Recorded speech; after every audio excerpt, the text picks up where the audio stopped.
Jubilee series में जो timeline दिखाए गए वो है 1947 से लेकर 1959 तक ऑलमोस्ट, लेकिन असल में इसमें 1935 से लेकर 1959 तक सारे घटनाएं और किरदार बांधने की एक कोशिश किया गया है। आते हैं national award winner Prosenjit Chatterjee starrer character Srikanth Roy के ऊपर। सीरीज में वो एक पायनियर फिल्म मेकर है और रॉय टॉकीज का मालिक है। असल जिंदगी में ये कैरेक्टर थे इंडियन सिनेमा के ग्रैंडफादर हिमांशु रॉय। वो जर्मनी से फिल्म मेकिंग सीख के आए थे और उन्होंने बहुत सारे सक्सेसफुल फिल्में बनाया। हिमांशु रॉय की पत्नी थे इंडियन सिनेमा की फर्स्ट लेडी देविका रानी। उन दोनों मिलकर एस्टेब्लिश किया था बॉम्बे टॉकीज, जो यह रॉय टॉकीज के नाम से दिखाया गया है। सीरीज में देविका रानी के लाइफ पे आधारित है सुमित्रा कुमारी की कैरेक्टर, जो एक एजुकेटेड एंड इंडिपेंडेंट सुपरस्टार है। असल जिंदगी में हिमांशु रॉय की डेथ हो जाने के कुछ साल बाद देविका रानी ने शादी किया था फेमस रशियन पेंटर स्वेतोस्लाव रॉयरिच को। सीरीज में दिखाया गया है सुमित्रा कुमारी के साथ एक रशियन एम्बेसडर की लव अफेयर है। अब आते हैं जमशेद खान और मदन कुमार पर। सीरीज में कराची के थिएटर एक्टर जमशेद खान सुमित्रा कुमारी के साथ रॉय टॉकीज के फिल्म संघर्ष में मदन कुमार बन के डेब्यू करने वाला था, लेकिन वो सुमित्रा कुमारी के साथ इलोप करके कराची भागना चाहता है। एक हादसे में उसकी मौत होती है और फाइनली मदन कुमार बनता है रॉय टॉकीज के technician Vinod Das. In reality ऐसा ही कुछ हुआ था। बॉम्बे टॉकीज के फिल्म जवानी की हवा में देविका रानी के साथ डेब्यू करने वाले थे नाजिमुल हसन, जो कराची से लखनऊ आए थे थिएटर करने। वो देविका रानी के साथ इलोप करके कलकत्ता भाग गए थे। हिमांशु रॉय और उनकी फ्रेंड शशिधर मुखर्जी, जो कि काजोल और रानी मुखर्जी के ग्रैंडफादर थे,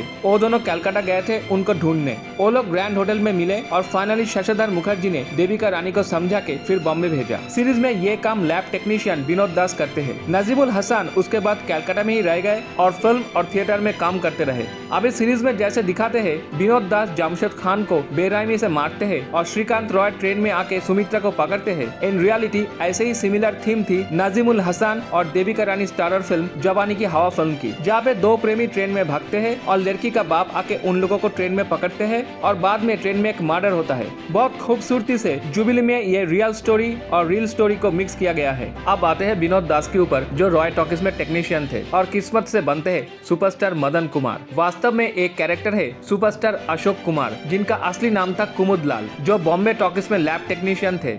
नाजिमुल हसन के साथ देविका रानी जब भाग जाती है, तब हिमांशु रॉय ने नाजिम को फिल्म से निकाल देते हैं और टेक्नीशियन कुमुद लाल को अशोक कुमार नाम देके देविका रानी के साथ डेब्यू करवाते हैं। अशोक कुमार को एक्टिंग में कोई इंटरेस्ट नहीं था और जर्मन डायरेक्टर फ्रांज ऑस्टेन उनकी कास्टिंग के सख्त खिलाफ थे, लेकिन अशोक कुमार बहुत ही टैलेंटेड थे और उनका देविका रानी के साथ डेब्यू फिल्म जीवन नैया सुपर डुपर हिट होती है और अशोक कुमार बनते हैं बॉम्बे टॉकीज के सबसे बड़ी सुपरस्टार। अभी सीरीज में विनोद दास उस मदन कुमार की जो लुक्स और एक्टिंग स्टाइल दिखाया गया है, वो अशोक कुमार के साथ साथ और एक सुपरस्टार दिलीप कुमार का भी याद दिलाता है। इंटरेस्टिंगली दिलीप कुमार पेशवार से है और उनका असली नाम है यूसुफ खान और उनका ये स्क्रीन नेम दिलीप कुमार और कोई नहीं बल्कि देविका रानी ने ही दिया था। नेक्स्ट है सिद्धांत गुप्ता स्टारर जय खन्ना, जो कि एक थिएटर डायरेक्टर टर्न्ड एक्टर है और उनका पिता का अपनी थिएटर कंपनी है कराची में। ये कैरेक्टर क्लियरली राज कपूर से इंस्पायर्ड है। राज कपूर का जन्म पेशवार में हुआ था और उनका पिता पृथ्वीराज कपूर फिल्म के साथ साथ एक फेमस थिएटर एक्टर भी थे। राज कपूर ने सिर्फ 24 साल की उम्र में ही अपनी प्रोडक्शन हाउस आरके फिल्म्स की स्थापना की और बन गए थे the youngest director of the industry. Series में ऐसे ही कुछ होता है। जय खन्ना लोन लेके रिफ्यूजीज लैंड में बनाते हैं खन्ना स्टूडियो और बनते हैं इंडस्ट्री की यंगेस्ट डायरेक्टर एक्टर।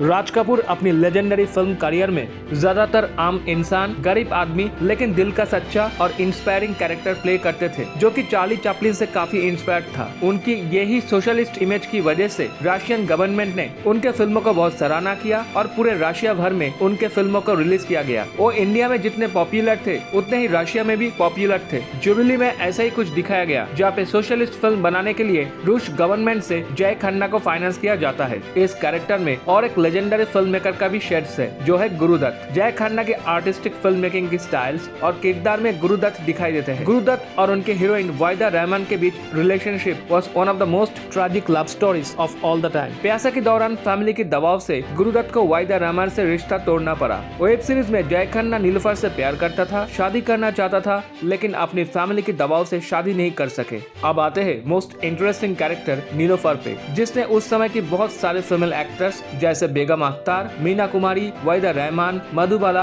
और नरगिस की शेड्स है। but this character is mostly based on Madhubala and Meena Kumari. Nilofar की लखनऊ की जिंदगी बेगम अख्तर पर आधारित है, जो कि एक फेमस क्लासिकल सिंगर, डांसर और एक फेमस कोर्टिजियन थे। बॉम्बे आने के बाद नीलोफर की पूरी स्ट्रगल फिल्म हीरोइन बनने तक और मल्टीपल रिलेशनशिप्स मधुबाला की याद दिलाती है। मधुबाला की एक्चुअल नाम था मुमताज, वो नाम चेंज करके मधुबाला किया फिर से देविका रानी। सीरीज में जय खन्ना डेब्यू करता है नीलोफर के साथ टैक्सी ड्राइवर फिल्म में। इन रियलिटी भी राज कपूर ने डेब्यू किया था मधुबाला के साथ नीलकमल फिल्म में। सीरीज में नीलोफर के साथ सुपरस्टार बन चुका मदन कुमार का भी अफेयर होता है। दिलीप कुमार और मधुबाला की रिलेशनशिप थी काफी सालों तक। आखिर में आते हैं एक छोटा कैरेक्टर जो शायद सीजन 2 में और उभर के आएगा। वो है मदन कुमार का भाई नरेन, जिसको मदन एक्टर बनाना चाहता है लेकिन नरेन सिंगर बनना चाहता है। इन रियलिटी ये अशोक कुमार का भाई किशोर कुमार है। मधुबाला बाद में अपने से उम्र में छोटे किशोर कुमार से शादी करते हैं। आपको तो वो गाना याद होगा, एक लड़की भीगी भागी सी, फिल्म चलती का नाम गाड़ी से। सीरीज में भी ऐसा एक सीक्वेंस है जहाँ पे नीलोफर बारिश में भीगती हुई एक गाड़ी की पीछे से भाग रही थी और नरेन उसे छतरी ऑफर करता है। सीरीज की गाने केएल साइगल से लेके हेमंत कुमार, शंकर जयकिशन से काफी इंस्पायर्ड है। इतनी सी दास्ता सॉन्ग की पिक्चराइजेशन काफी मिलती है हम न रहेंगे सॉन्ग फ्रॉम श्री 420, ना कोई खबर मेरा song picturisation is inspired from हम आपकी आंखों में फ्रॉम प्यासा। द लास्ट सॉन्ग सारे के सारे अकेले ऑब्वियसली गुरुदत्त को ट्रिब्यूट किया गया है। जैसे प्यासा फिल्म के साथ साथ गुरुदत्त और वाहिदा रहमान के रिलेशनशिप की एंडिंग होती है ये दुनिया अगर मिल जाए गाने के साथ, वैसे ही जुबिली की एंडिंग होती है जय खन्ना और नीलोफर की रिलेशनशिप टूटते हुए, रॉय टॉकीज बंद होते हुए with the end of a golden era.